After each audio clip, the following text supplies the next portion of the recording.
The Spiel Canal, yet another gaming channel with no budget for animation or even a catchy tune.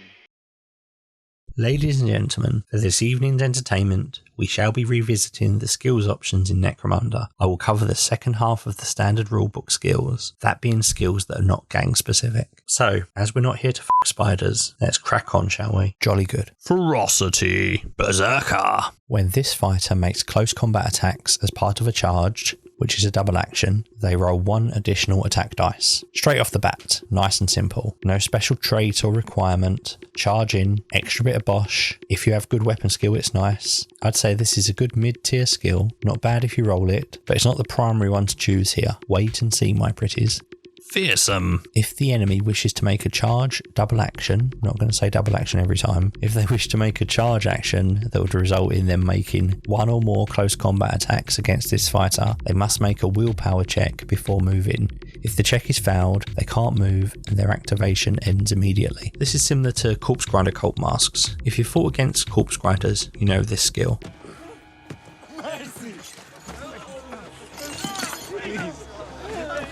Despite a lot of gangs having fair willpower, this is going to cause some hesitation in charging you, even though most leaders and champs will pass the checks, apart from Goliath, that is, because no one wants to lose their activation. So this is handy if you've got a glass cannon yourself, but obviously only good against other melee fighters. They could just shoot you, or don't charge, and move close enough to attack with a versatile weapon. Not so fearsome now, are you, Josh?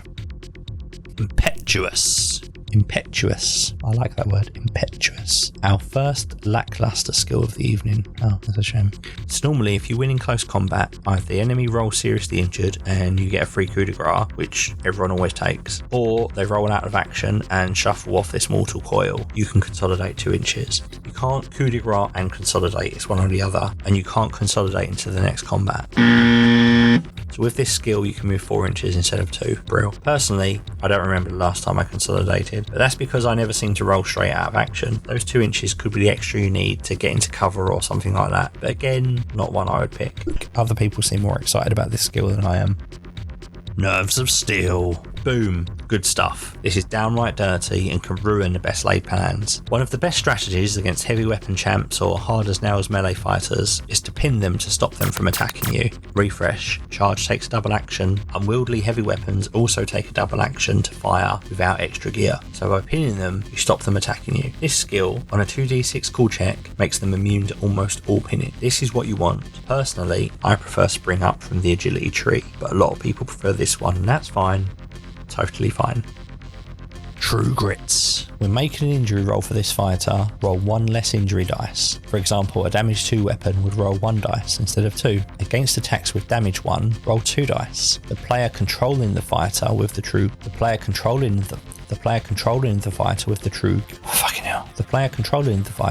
grit skill can then choose 1 dice to discard before the effects of the other dice are resolved. So this is another great skill, especially earlier in a campaign when the weapons aren't quite as mean, but you always have that chance of a melee or rapid fire weapon getting a couple of damage on you, so you need to roll multiple injury dice. This skill lessens that chance of going OOA, out of action, and stacks with assists and Medicae skills. Get that soldier back on their feet.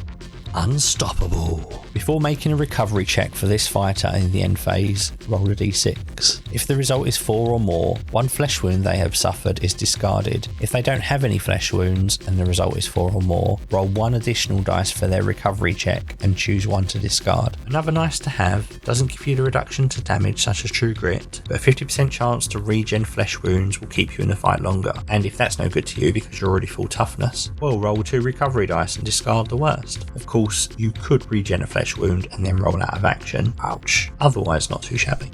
Leadership. Commanding Presence. When this fighter activates to make a group activation, they may include 1 more fighter than normal as part of the group. So a champion could activate 2 other fighters instead of 1, a leader could activate 3 fighters. Fine, activate an extra fighter can be handy, although it doesn't increase the range of group activation, and personally I'm always reluctant to keep so many fighters so close together. 1 lucky grenade, 1 lucky crossbow bolt, web gun, hand flamer on an infiltrate. Oh no, everyone's on fire because I wanted to pop all my activations at once. Some people love this. It's the closest we get to an alpha strike, but I'm not so keen. Unless you have guaranteed takedowns, you're leaving yourself overexposed to an opponent who will get a lot of activations after you. So you perform your maneuver and then they get to see everything you've done and then slowly activate all of their gangers to flank you or counter whatever it is that you've done if you've overexposed yourself, which sounds dirty. Don't overexpose yourself on the table, gentlemen. Don't do that. It's inappropriate and it is not good form. I say gentlemen because the stats on YouTube tell me that my audience is exclusively men. Of course, however you identify, don't expose yourself at the table. Inspirational. If a friendly fighter within 6 inches of this fighter fails a cool check, make a leadership check for this fighter. If the leadership check is passed, then the cool check also counts as having been passed. Handy if you're having cool problems and you have good leadership and need to make a cool check which fails and you're within 6 inches of the fighter with this ability. Wow, even thinking of all those prerequisites for this skill is tiring. Just skip this. It's just, oh god. I mean, sometimes it's going to pull off. Absolutely, it's going to work out sometimes, but most of the time, not really. It's just a waste of a pick. Iron Will. Subtract 1 from the result of any bottle rolls while this fighter is on the battlefield and is not seriously injured. This is quite handy if you have to make bottle checks, which is usually the make or break of your scenarios, unless you're a sucker for punishment. Obviously the fighter has to be on the battlefield. Mentor. Make a leadership check for this fighter each time another friendly fighter within 6 inches gains a point of experience. If the check is passed, the other fighter gains 2 experience points instead of 1. In a campaign, those XPs are very valuable, but it can be very difficult to predict where the XP is going to come from and position this fighter accordingly. Just the other day, I had a champ fluff the attack, and then a Juve at maximum pistol distance managed to get a shot and out of action his target. Goes without saying, no good for skirmish, only campaign. Though I also said it, even though it goes without saying.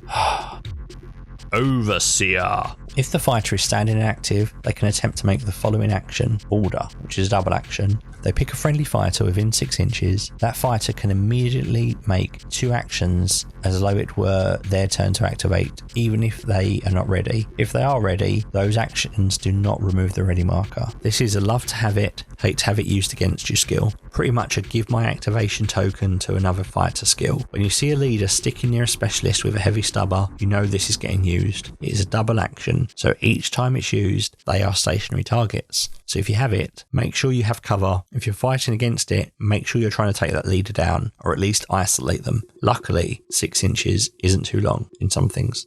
Dick joke. Regroup. If this fighter is standing active at the end of their activation, the controlling player may make a leadership check for them. If the check is passed, each friendly fighter that is currently subject to the broken condition and is within 6 inches immediately recovers from being broken. Ending leadership on a meh. I guess if you have meat shields and they break and they run back towards your leader, chance to get them back, cool. But I wouldn't reposition to get the fighter back unless you were a champ or a specialist. The meat shield is likely doing its job and was always expendable to begin with. You could make use of this skill, but I would say having a fighter break doesn't occur that often, once every 4 or 5 battles. Regroup, Overseer, Pew, pew, pew, pew, pew. Shooting. Now we get to the juicy stuff. Fush up. Oh my. Shooting comes out blazing. With this skill, shooting goes from a basic, so once per activation, to simple action. So you can stay still and shoot twice per activation. Sign me up, coach, I'm ready. This is always handy and a nightmare for opponents. One restriction: unwieldy weapons can't be used twice, even if you have suspensors or something to make unwieldy fire in a single action. So no double shooting a las cannon, you tyrant. Gunfighter. Usually, if you are double wielding sidearm weapons, you can fire both of them but take a -1 penalty to your hit roll. Gunfighter removes that -1 penalty and you can shoot at more than one opponent. This is a fun skill if you're going to pistol Pete, like my good friend Alpha here. In fact, he can do triple pistols, so balls to you if you lame 2 pistol carriers. Hip shooting gives you a new double action, run and gun. This fighter may move up to double their movement characteristics and then make an attack with a ranged weapon. The hit roll suffers an additional -1 modifier, and unwieldy weapons can never be used in conjunction with this skill. This is okay. It's good to get the moving and the shooting done, especially if you have something with a lower range, a shotgun maybe, or a template weapon so you can ignore that hit penalty. It's not too bad a skill.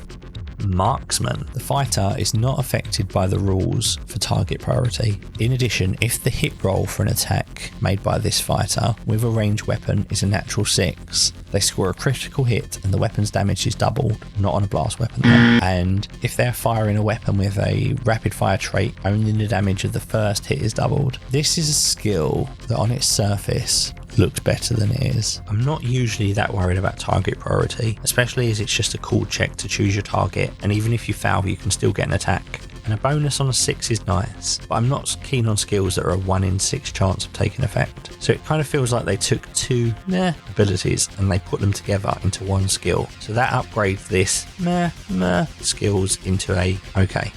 Precision shot. Precision shot. Precision shot. If the hit roll for a ranged attack made by this fighter is a natural 6 when using a weapon that does not have the blast trait, the shot hits an exposed area and no armor save can be made. Another 1 in 6, which is not great. And now that you have phased weapons in game, which always ignore armor if they wound, I'm sure soon they'll introduce phased rounds for guns, and this skill will just be redundant. I would rather if you hit and wound, no save roll can be made, but can't be used with rapid fire weapons. But I guess while I'm rewriting rules, I could make some other changes as well. Trick shot. When this fighter makes ranged attacks, they do not suffer a penalty for the target being engaged or in partial cover. In addition, if the target is in full cover, they reduce the penalty to their hit to -1 rather than -2. I like this one. Your target is in cover, reduce the cover. Fighter is fighting someone else, you can still shoot them, you just spin the bullet around. Sweet. It doesn't stack with scopes that reduce cover, so the scope can be redundant, but if you have this on someone like a plasma gun champ, it really comes into its own with such a powerful weapon. Savant. Ballistics expert. When this fighter makes an aim action, make an intelligence check for them. If the check is passed, they gain an additional +1 to their hit roll. Okay. I like what I see here. Usually you aim and get +1 to hit. If you have the intelligence to make this roll, your aim gives you +2 to hit. That's enough to negate full cover, and if you fail the roll, at least it doesn't cost an action. Woo. Connected. This fighter can make a trade action during their post-battle sequence, in addition to any other actions they made, meaning they could make 2 trade actions. They cannot do this if they're unable to make actions during the post-battle sequence. Okay, that was a bit of a word salad. Alright then. This is a campaign skill. Let me explain the campaign post-battle mechanic. After a scenario in a campaign, each leader and champ can perform one action. One of those actions is the option to visit the trade post. Now the trade post has items that are common and they're always available to buy, but others are rarer and they're on a scale of rarity. You check what is available on your trip by rolling 2d6 and adding 1 for each champ or leader who is using their action to visit the trade post. The roll and modifier result dictates up to what rarity you can buy. For example, autogun common, always buy, but a melter gun is 11, so you need to get a result of 11 so they're available to buy. This skill allows a champ or leader to perform one of the other post battle actions and also count +1 on the trade post visit. So useful if you have to say visit the doctor because you've got some people that are injured. Or you could decide that with your action you're going to visit the trade post again, so now that fighter is worth +2 on that rarity roll, +2 modifier. While it's a good skill for campaign strategy, I'd rather go with a skill that will win me the scenario to get the credits to spend at the trade post. Fixer. In the receive reward step of the post-battle sequence, as long as this fighter is not captured or in recovery, the gang earns an additional D3 times 10 credits. The fighter does not need to have taken part in the battle to gain this bonus. Another very solid campaign skill. When you start out a campaign, scrounging some funds can be harrowing, not even for gear, but you can lose people by not being able to pay to visit the dock. Some scenarios, like ambush, don't pay any funds, and that part where you don't need to take part in the battle is also useful. At the beginning of a campaign, I want all hands on deck. Later in a campaign, money isn't always a big concern. Now you're never flush, but potentially just 10 extra credits. I'd like Fixer on a hanger-on, but not on a champ who is going to be fighting.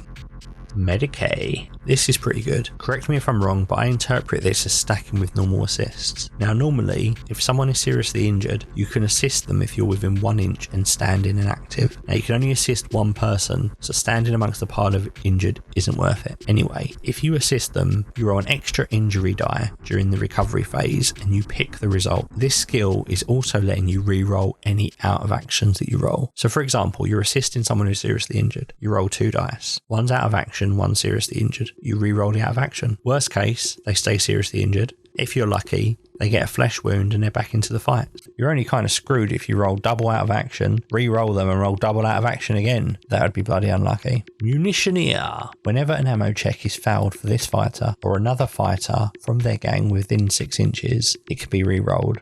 Sweet relief. This can be bloody handy. Increase the chance of keeping those guns firing in a nice 6-inch bubble. Number of times I failed an ammo check on a grenade launcher after the first shot and they have not managed to reload the rest of the battle. They've been useless. And this counts for any grenades you're carrying as well as guns. Grenades always require an ammo check, so having a re-roll can be very handy in squeezing extra value out of the boom booms. Savvy Trader, where this fighter makes a trade action in the post-battle sequence, add 1 to the result of the dice roll to determine the availability of rare items on offer on this visit. Additionally, the cost of a single item may be reduced by 20 credits on this visit. So you know what the trade post is now, we don't need to revisit that again. The +1 is fine, but the 20 credits off a single item is very nice. For a weapon, only champs and leaders benefit, because only champs and leaders can buy weapons at the trade post. But for the rest of the gang, they could keep them supplied with cheap war gear. Those toys which are usually too expensive to justify suddenly become more appealing. A 5 credit armoured undersuit? Why, I don't mind if I do. If you're in a campaign, I would take Savvy Trader over Connected for sure. And we come to the end of the 8 skill trees for the base game. Okay, top skill from each tree: Ferocity, Nerves of Steel, Leadership, Overseer, Shooting. That's a tough one. I'll probably go with Fast Shot. Savant, Medicae, or Munitioneer. Munitioneer. Yeah, let's go Munitioneer. Oh no, Medicae. Oh, I don't know. From the first video, I would say Agility, Spring Up, Brawn. Why bother with Brawn? Ball Charge, I guess. Why not? Ball Charge. Combat, Parry, Cunning, Infiltrate, or Overwatch.